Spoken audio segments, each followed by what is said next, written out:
Hello, we are here at the Hope Spot Gala, and I'm here with Ryan Moralevitz, founder of the Fish's Wishes. So can you tell us a little bit about yourself and some of the things you do with your nonprofit? Definitely. So, through the Fish's Wishes, like over the years, I do a lot of beach cleanups. I try to do a couple a month. I've done a few mangrove and sea oak plantings. I planned a few, but I participated in a good amount through local organizations. And then in recent years, I started building sculptures out of trash that I find at the beach cleanups I do. I build them out of metals, hard plastics, but I do it to raise awareness because I feel like it covers a much broader audience than if I just, go to the beach. I get to inspire some people by creating art that hopefully moves them. Yeah, so. I've seen some of your sculptures. They're really cool. Thank you so much. So why did you get inspired to start creating those? There were quite a few different things. Two of the main ones is, as a kid, I loved to go down to low tide and I'd look at all the different creatures. And over time, I started to notice how much trash there was at the beach that I had grown to love. And so one day I saw a group of teenagers. They actually rolled a tire directly into the ocean, and that was one of the catalysts. The other was that as a kid, I loved to read nonfiction ocean books, and I was reading this particular book, and it had a picture of a shark with a bag wrapped around its gills, and the caption said if the bag moved any closer, the shark would pass away. And that's when I turned to my parents and I told them the ocean needs our help. Yeah. That's You're also an author, correct? Yes, I've written 2 books, Puffy the Pufferfish Saves the Ocean and Inspiration. Inspiration I wrote 2021, I want to say, and Puffy was written when I was 5 years old. It was quite a while ago. Wow, yeah. So what you're doing is really cool, and I'm excited to hear about your presentation. Thank you so much. So thank you for speaking with me, and yeah, keep being host protectors. Thanks, it was great to meet you. Nice to meet you too.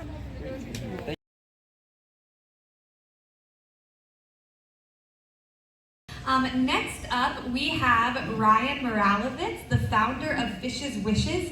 Ryan is a 16-year-old conservationist, humanitarian, author, and much more. At the age of 4, Ryan began his project, the Fish's Wishes, to help raise awareness and funds for ocean conservation. He has raised over $16,000 through the sale of his books, t-shirts, and incredible artwork designed from marine debris. I'm going to let him share the rest. Take it away, Ryan.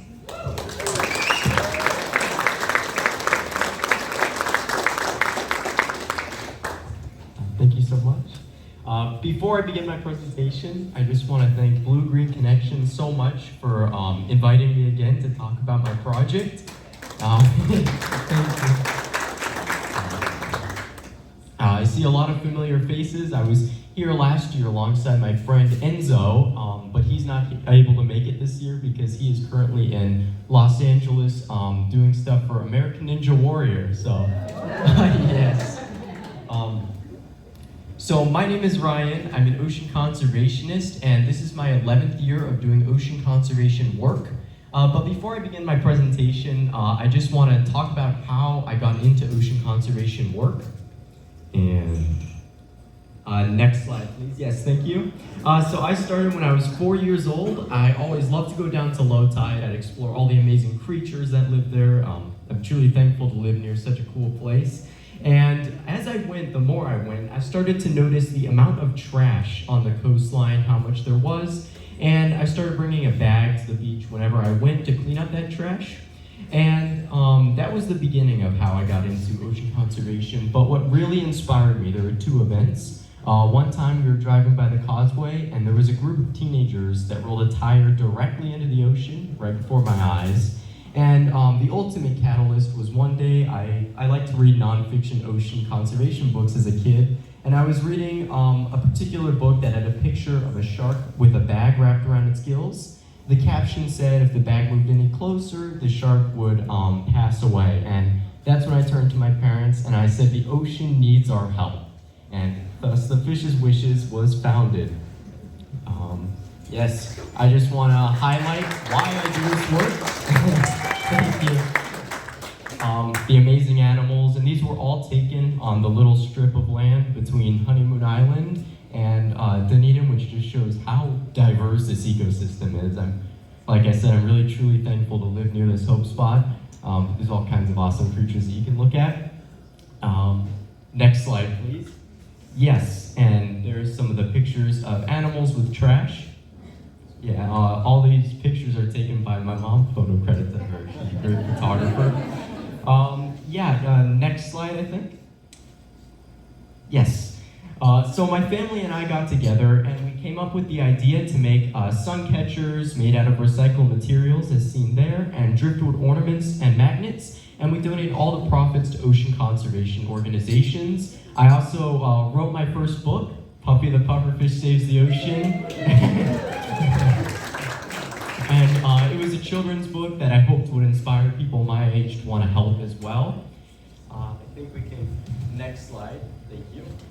And since founding my organization, I'm just going to talk a little bit about these different pictures here. I've done mangrove and sea oat plantings, which can be seen on either side of the screen.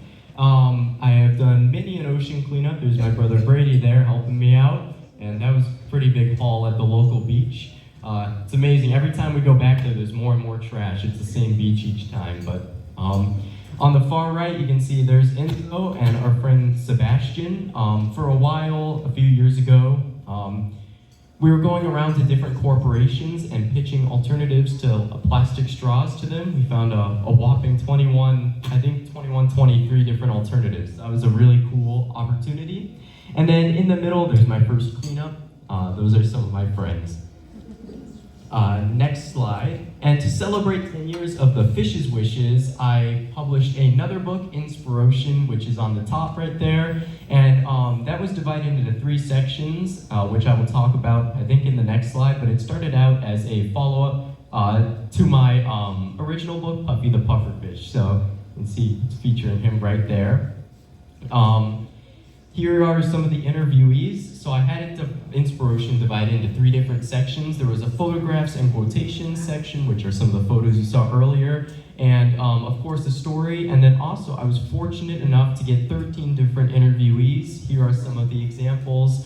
Dr. Sylvia Earle, I was very grateful to get her, and then some others are Dr. Guy Harvey, Mr. Philippe Cousteau, and Mr. Weiland in the middle there.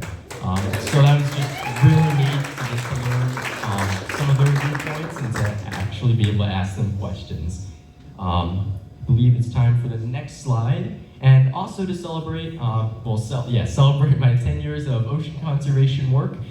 With the help of Tampa Bay Estuary, I was able to do a large sea oat planting at Fort DeSoto Park, and I invited a bunch of my family, friends to come, and there's just an example of the impact we were able to make. There's now a lot of different plant species, and of course Fort DeSoto is a great place for birds and turtles to nest, so hoping in the future that area thrives and that we're able to help a lot of creatures out.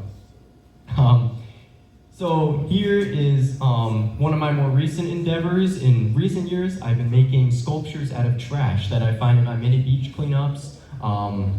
I collect the metals and hard plastics that I find, and I create them into these sculptures.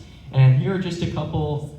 These are almost all my sculptures I made. There's a few others that aren't included, but there's a marlin. That one went to a charitable auction. And the turtle and the octopus are actually going to be displayed in the new Dunedin City Hall. So I'm super excited about that. I can't wait until they're unveiled. But yes, my hopes with these sculptures is that it'll raise awareness to a much more diverse, broader audience that isn't usually reached with what I usually do, to hopefully inspire and impact even more people. So that is my main goal with them. And here are some sculptures that my friend Enzo and I made, and I think we might have talked about this last year, but we did a new one this year for the 2023 Super Bowl experience. We've been making football sculptures, also made out of trash.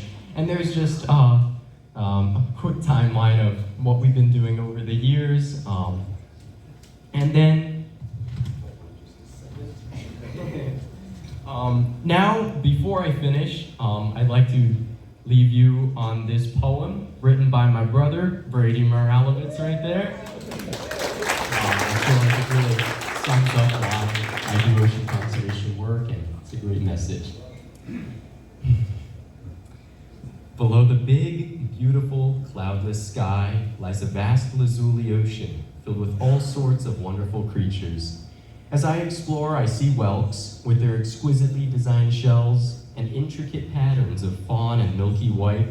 Hermit crabs peek out with their long, stalky eyes as black as the night sky, their curved legs scuttling sideways across the low tide.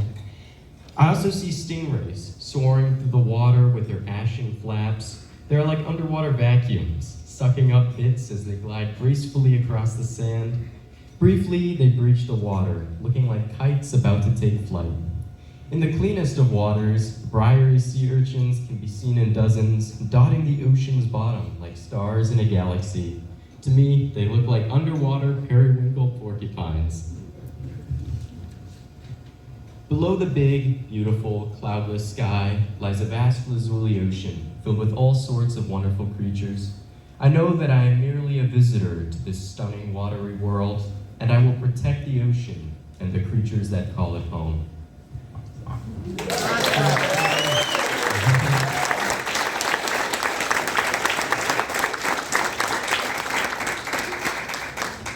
Yes, thank you, Brady, for that awesome piece of literature. I'm done with my speech, but before I walk off stage, I wanted to thank a few people. Thank you, Miss Tracy, Miss Paige, Miss Vicky, and Blue Green Connections for organizing this amazing event and allowing me to speak. I really enjoy it every year. Also, yes, let's give a shout out to them. Also, I want to express my gratitude to Dr. Sylvia Earle and Mission Blue for the inspiring work they do to help our waterways. And, oh yes. And before I leave you, I wanted to hopefully inspire you with this one last thing that I hold dear to my heart, because I feel like it's a great example of how even one person, no matter the age, can help and make a difference. So let's say you're jogging by the beach and you see a plastic bag and you decide to put it in the garbage, pick it up and put it in the garbage. You've just prevented that bag from ever entering the ocean, so it will never look like a jellyfish, and therefore a sea turtle will never mistake it for food. Maybe a small impact takes a few seconds for you to do that, but it made a world of difference in the life of that sea turtle. Thank you so much.